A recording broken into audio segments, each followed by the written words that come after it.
2024 లేదా 25లో డిగ్రీ లేదా బీటెక్ చదివారా? సాఫ్ట్‌వేర్ జాబ్ కోసం ఎదురు చూస్తున్నారా? అయితే కోడ్ జ్ఞాన్ 100 డేస్ కోర్సులో చేరండి. జాబ్ సాధించండి. Welcome to Suman TV. నేను మీ సుమన్ టీవీ నాగ్. ఏ ప్రాపర్టీ అయినా సరే మీ పేరు మీద రిజిస్ట్రేషన్ అయినంత మాత్రాన దానికి మీరు హక్కుదారులా కాదా అనేటువంటి దాని మీద సుప్రీంకోర్టు ఈ మధ్య ఒక తీర్పునివ్వడం జరిగిందనమాట. కాదు, కాలేరు అనేటువంటి విషయాన్ని కొంత క్లారిటీ కూడా ఇవ్వడం జరిగిందనేది ప్రస్తుతం ఉన్నటువంటి న్యూస్. దీనికి సంబంధించి పూర్తి అప్డేట్స్ కోసం ఈరోజు మనతో పాటు హైకోర్టు అడ్వకేట్ అలఘర్ రవీంద్రనాథ్ గారు ఉన్నారు. అది వారి మాటలను తెలుసుకుందాం. Hello sir. అండి నాగరాజ్ గారు, రిజిస్ట్రేషన్ మీ పేరు మీద ఉన్నంత మాత్రాన మీరు హక్కుదారులు కాలేరు అనేటువంటి దానికి సుప్రీంకోర్టు తీర్పునిచ్చిందని తెలుస్తోంది. అవునండి. అసలు ఏంటి సార్ ఈ విషయం ఏంటి? దీనికి సంబంధించినటువంటి పూర్తి వివరాలు ఏంటి? అంటే న్యాయంగా అసలు ఏం చెప్తోంది? కరెక్టే నాగరాజ్ గారు. రిజిస్ట్రేషన్ డిపార్ట్మెంట్లో రిజిస్ట్రేషన్ చేసుకున్నంత మాత్రాన ఆ ప్రాపర్టీ మీద మీరు హక్కుదారులు కాజాలరు లేదా హక్కుదారులు కారు అన్నట్టుగా సుప్రీంకోర్టు ఒక కీలకమైనటువంటి వ్యాఖ్య చేసింది ఒక కేసుకు సంబంధించి. మీరు విన్నది కరెక్టే. జనరల్గా ఏమనుకుంటారంటే ప్రాపర్టీ రిజిస్ట్రేషన్ అయిపోయింది అంటే ఆ ప్రాపర్టీ ఇక మనదే, నేను ఇంక ఓనర్ని అయిపోయాను అనుకుంటారు. కానీ వివాదం కానీ ప్రాబ్లమ్స్ కానీ రేజ్ అయ్యేటప్పుడు ఇప్పుడు సుప్రీంకోర్టు చెప్పినటువంటి ఈ కీలకమైన వ్యాఖ్యలు ఎలా ఉన్నాయంటే, మీరు రిజిస్ట్రేషన్ చేసుకున్నంత మాత్రాన ఆ ప్రాపర్టీకి మీరు హక్కుదారులు కాదు, మీరు ఓనర్స్ అయినట్టు కాదు. బహుశా ఈ వీడియో విన్న మనటువంటి వీడియోస్ అందరూ కూడా కొంత గగురుపాటు, కొంత టెన్షన్ పడే అవకాశం ఉంటుంది. ఎగ్జాక్ట్లీ ఈ వీడియో చివరి వరకు చూడండి. సుప్రీంకోర్టు ఇచ్చిన జడ్జిమెంట్ కూడా నేను చెప్పే ప్రయత్నం చేస్తాను. చివరి వరకు చూసి వీలైనంత మందికి షేర్ చేసే ప్రయత్నం కూడా చేయండి. సో నాగరాజ్ గారు, ఈ కేసు ఏంటంటే Mehnoor Fatima Imran versus state of Telangana. ఈ కేసు 2024లో జరిగినటువంటి కేసు. ఈ కేసు యొక్క విషయాలు ఏంటంటే, రాయదుర్గ దగ్గర 53 ఎకరాల స్థలం ఉంది. ఆ స్థలం దగ్గర నుంచి ఈ ఫాతిమా ఇమ్రాన్ వాళ్ళు కొనుక్కున్నట్టుగా కొన్ని పత్రాలు చూపించారు. ఇది స్టేట్ ఆఫ్ తెలంగాణ యొక్క రెవెన్యూ డిపార్ట్మెంట్కి వీళ్ళకి మధ్యన వివాదం. 53 ఎకరాలు. మీకు రాయదుర్గం అంటే తెలుసు ఎలా ఉందో. ఈరోజు కోటి అక్కడ ఎకరమే మీకు 10 కోట్ల 15 కోట్ల పైబడి ఉన్నటువంటి ఏరియా ఈరోజు మార్కెట్ వాల్యూలో మనం కౌంట్ చేసినట్లయితే. అలాంటిది చోట 53 ఎకరాలకు మా దగ్గర పత్రాలు ఉన్నాయి, మా దగ్గర పేపర్స్ ఉన్నాయని చెప్పి వాళ్ళకి at the same time state of Telangana, మన తెలంగాణ స్టేట్కి మధ్య వివాదం వచ్చింది. ఏమిటా వివాదం అంటే, 1975లో భూ సంస్కరణ చట్టం కింద ఈ ఎంటైర్ ప్రాపర్టీని తెలంగాణ ప్రభుత్వం అప్పుడే స్వాధీనం చేసుకున్నారు. అయితే 1982లో ఏం చేస్తారంటే, ఒక హౌసింగ్ సొసైటీ ఫామ్ అయ్యి ఆ హౌసింగ్ సొసైటీ ద్వారా మేము ఈ ప్రాపర్టీని కొన్నట్టుగా ఒక అనధికారిక ఒప్పందం జరిగింది. అంటే అన్రిజిస్టర్డ్ ప్రాపర్టీ జరిగింది. అన్రిజిస్టర్డ్ ప్రాపర్టీ అయిన తర్వాత 1982 నుంచి ఇప్పటివరకు వీళ్ళ స్వాధీనం ఉన్నట్టుగా మా దగ్గర పేపర్స్ ఉన్నాయి కాబట్టి అది కూడా అన్రిజిస్టర్డ్ అని చెప్పి రీసెంట్గా మళ్ళీ 95లో ఆ రిజిస్టర్డ్ డాక్యుమెంట్స్ని బేస్ చేసుకొని, అంటే అనధికారికంగా జరిగిన రిజిస్ట్రేషన్ యొక్క డాక్యుమెంట్స్ని తీసుకొని 95లో ఈ ఇమ్రాన్ అనే పేరు మీదుగా ఈ ప్రాపర్టీ రిజిస్ట్రేషన్ కూడా జరిగింది. సో ఇప్పుడు ఏమనుకున్నారు, నా దగ్గర ప్రాపర్టీ అయిపోయింది, రిజిస్ట్రేషన్ చేసుకున్నాను కాబట్టి నేను ఈ ప్రాపర్టీకి ఓనర్ అని ఫాతిమా వర్సెస్ ఇమ్రాన్ అనుకుంటున్నారు. అయితే ఇమ్మీడియట్గా స్టేట్ ఆఫ్ తెలంగాణ ఈ ప్రాపర్టీకి మీరు హక్కుదారులు కాదని చెప్పి స్టేట్ ఆఫ్ తెలంగాణ ఏం చేస్తారంటే వాళ్ళకి నోటీసులు పంపించారు. దీన్ని వీళ్ళు ఛాలెంజ్ చేస్తూ హైకోర్టులో కేసు ఫైల్ చేశారు. ఈ ప్రాపర్టీ మాది, మేము రిజిస్ట్రేషన్ చేసుకున్నాం కాబట్టి మాది ప్రాపర్టీ అని చెప్పి. అప్పుడు దీని మీద హైకోర్టు పూర్తిగా విచారణ చేసిన తర్వాత ఈ డాక్యుమెంట్స్ ఏవైతే ఉన్నాయో ఈ డాక్యుమెంట్స్ చెల్లవు, ఈ డాక్యుమెంట్స్ అన్నీ కూడా ఇన్వాలిడ్ డాక్యుమెంట్స్ అని చెప్పి స్టేట్ ఆఫ్ తెలంగాణ హైకోర్టు మనకి ఏం చేశారంటే, రీసెంట్గా మన 2025 మే 27న ఒక జడ్జిమెంట్ ఇవ్వడం కూడా జరిగింది. ఆ జడ్జిమెంట్ ప్రకారం ఎట్టి పరిస్థితుల్లో కూడా ఒక రిజిస్ట్రేషన్ చేసుకున్నంత మాత్రాన మీరు పూర్తి హక్కుదారులు కాదు. ఎందుకంటే మీరు ఒక డాక్యుమెంట్ రిజిస్ట్రేషన్ కొన్ని ముఖ్యాంశాలు కూడా చెప్పడం జరిగింది. ఆ ముఖ్యాంశాల ప్రకారం ఒక ఇద్దరి మధ్య ఒకరు అమ్ముతున్నారు, ఒకరు కొంటున్నారు. సో కొనుక్కున్న వ్యక్తి అమ్ముకున్న వ్యక్తి దగ్గర నుంచి చూసుకుంటాడు, సేల్ డీడ్ ఉంది. సో ఇప్పుడు నేను మీ దగ్గర ఒక ప్రాపర్టీ కొనాలనుకోండి నాగరాజు గారు, కొనేటప్పుడు ఏమంటాను, ఈ పేరు నాగరాజు గారి మీద ఉందా లేదని చూస్తాను, చూసిన నా ప్రాపర్టీ రిజిస్ట్రేషన్ చేసేసుకుంటా. కానీ అక్కడ తెలుసుకోవాల్సింది ఆ ఒక్క డాక్యుమెంటే కాదు, అసలు ఈ ప్రాపర్టీ అతనికి ఎలా వచ్చింది, నేను ఎవరి దగ్గర అయితే కొనాలనుకుంటున్నానో ఆ కొనాలనుకుంటున్న వ్యక్తిగా ప్రాపర్టీ ఎలా వచ్చింది, అది కూడా ఒక వ్యాలిడ్గా రావాల్సిన అవసరం ఉంది.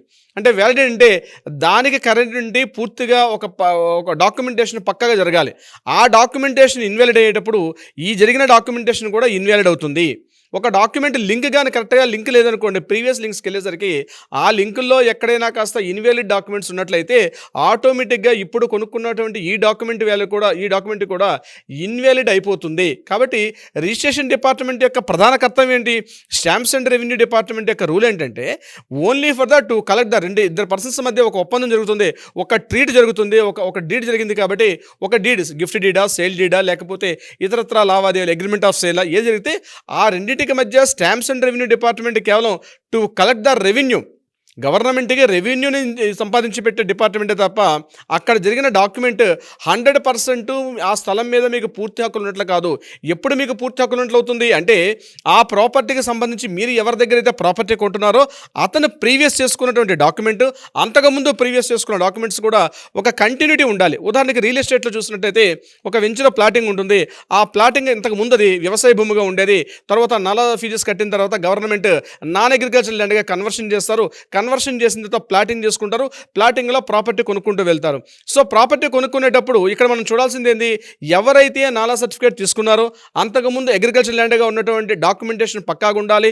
అంతకుముందు వ్యవసాయ భూమిగా ఉండేటప్పుడు ఎవరైతే ప్రాపర్టీ కొనుక్కున్నాడో ఆ వ్యక్తి కూడా ప్రీవియస్ ఎవరైతే అక్కడ వ్యవసాయం చేసుకున్నటువంటి రైతుల దగ్గర నుంచి ఆ ప్రాపర్టీ కొంటే వాళ్ళకి కూడా మనం పహానీలో చెక్ చేసేటప్పుడు సుమారుగా ఒక 30-35 ఇయర్స్ పహానీలో కూడా వాళ్ళ పేర్లు ఉండాలి. అంటే వాళ్ళు ఎంతమంది అన్నదమ్ములు ఉన్నారో, వాళ్ళకి భాగ పంపకాలు ఎలా జరిగాయి, పార్టిషన్ డీడ్స్ ఎలా జరిగాయి, ఎవరెవరికి ఎంతెంత ల్యాండ్ వచ్చింది. కొన్ని చోట్ల పేర్లు చెక్ చేసేటప్పుడు తండ్రి పేరు యాదయ్య అని ఉంటే మనవడి పేరు కూడా యాదయ్య ఉంటుంది. అందుకే సేమ్ పేర్లు కంటిన్యూషన్ అవుతుంటుంది. తెలంగాణ ప్రాంతంలో ఎక్కువగా ఉంటుంది. ఆంధ్ర ప్రాంతంలో కూడా కొన్ని పేర్లు రిపీటెడ్గా కనిపిస్తుంటాయి. ముఖ్యంగా ఈ భీమవరం, రాజమండ్రి, అమలాపురం ఈ ప్రాంతాల్లో డాక్యుమెంట్ చెక్ చేసేటప్పటికి ప్రతి ఒక్కళ్ళ పేరు ఏదో రాజు ఉందనుకోండి, ముందు వెనకాల అదే రాజు, తాతగారి పేరు అదే ఉంటుంది, అన్నదమ్ముడి పేరు అదే ఉంటుంది, మనవడి పేరు కూడా అదే పేరు రిపీట్ అవుతుంటుంది. సో డాక్యుమెంటేషన్స్లో చెక్ చేసుకోవడం చాలా ఇంపార్టెంట్.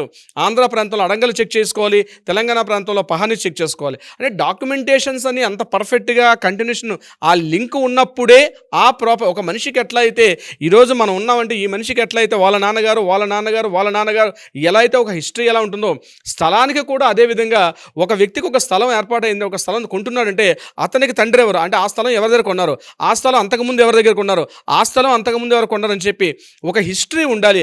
ఆ హిస్టరీ ఉన్నప్పుడే ఈ ప్రాపర్టీకి లీగల్ వ్యాలిడిటీ అవుతుంది తప్ప అట్లా కాకుండా ఏదో అనధికారికంగా ప్రీవియస్ ఎక్కడో ఒక ట్రాన్సాక్షన్ జరిగిపోయి మధ్యలో ఈ ప్రాపర్టీ నేను తీసేసుకున్నాను, నేను పూర్తిగా హక్కుదారు అంటే అటువంటి డాక్యుమెంట్ అనేది చెల్లదు అని చెప్పి మనకి హైకోర్టు, ముఖ్యంగా తెలంగాణ హైకోర్టు ఈ విషయం మీద ఒక కీలకమైన తీర్పునిచ్చారు. సో రిజిస్ట్రేషన్ చేసుకోవడం వరకు అది చేయాలి, తప్పనిసరిగా డ్యూటీ. అది మనకి స్టాంప్స్ అండ్ రిజిస్ట్రేషన్ యాక్ట్ 1908 ప్రకారం మనం రిజిస్ట్రేషన్ చేసుకోవాలి. కానీ అది రియల్గా ఉన్న డాక్యుమెంటేషన్ లింక్ డాక్యుమెంట్స్ ఉన్నాయా లేదని చెక్ చేసుకోవడం కూడా ఇంపార్టెంట్.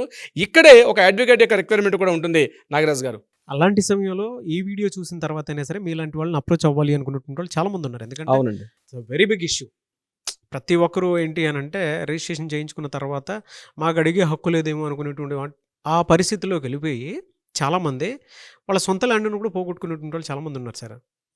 అన్యాయం అయిపోయినటువంటి వాళ్ళు చాలామంది ఉన్నారు. కింద కామెంట్ బాక్స్లో కూడా పెడతారు, ఇదే ప్రాసెస్ నాకు జరిగిందండి, ఇలా మాకుండేటువంటి ల్యాండ్ మొత్తాన్ని మేము పోగొట్టుకున్నాము, అసెట్స్ అన్ని పోగొట్టుకున్నాము అనుకునేటువంటి వాళ్ళు. మిమ్మల్ని అప్రోచ్ అవ్వాలంటే ప్రాసెస్ ఏంటి? ముందుగా నాగరాజు గారు, డాక్యుమెంట్స్ ఎప్పుడైనా పర్చేజ్ చేసేటప్పుడు ఒక స్థలాన్ని కొనుక్కునేటప్పుడు ఎక్కువ మంది చేసే రెగ్యులర్ తప్పు ఏంటంటే రేట్స్ మాట్లాడుకుంటారు, పేమెంట్ షెడ్యూల్ మాట్లాడుకుంటారు, అన్నీ మాట్లాడుకుంటారు. బట్ వైల్ ద డాక్యుమెంటేషన్కి వచ్చేసరికి బ్లైండ్గా వెళ్ళే అవకాశాలు చాలా ఎక్కువగా ఉంటాయి, బ్లైండ్గా. అందుకే నేను ఏమంటానంటే ఎప్పుడైనా ఒక చిన్న ప్రాపర్టీ, ఒక ఫ్లాట్ కొంటున్నారా, ఒక ఫ్లాట్ కొంటున్నారా, ఒక వ్యవసాయ భూమి కొంటున్నారా, ఏదైనా ఒక ప్రాపర్టీ కొనుక్కునేటప్పుడు తప్పనిసరిగా లీగల్ వెరిఫికేషన్ చేసుకోవడం చాలా చాలా మోస్ట్ ఇంపార్టెంట్. ఒక ఆథరైజ్డ్ ఒక అడ్వకేట్ మాత్రమే దాన్ని పూర్తిగా మీకు క్లియర్గా చేయగలుగుతాడు. దీనికి సంబంధించి ఎవరైనా సలహా సంప్రదింపులు కావాలనుకున్నా లేదా ఎటువంటి సివిల్కి సంబంధించిన డాక్యుమెంట్ వెరిఫికేషన్స్ కావాలనుకుంటే కింద స్క్రోల్ అవుతున్న నెంబర్ని కాంటాక్ట్ చేయగలిగితే మన లీగల్ టీం ఎప్పుడు కూడా అందుబాటులో ఉంటారు. సరైన విధంగా సలహా సంప్రదింపులు ఇచ్చే ప్రయత్నం కూడా చేస్తారు నాగరాజ్ గారు. Thank you so much Alagar Ravindranath గారు. Thank you so much Nagaraj గారు.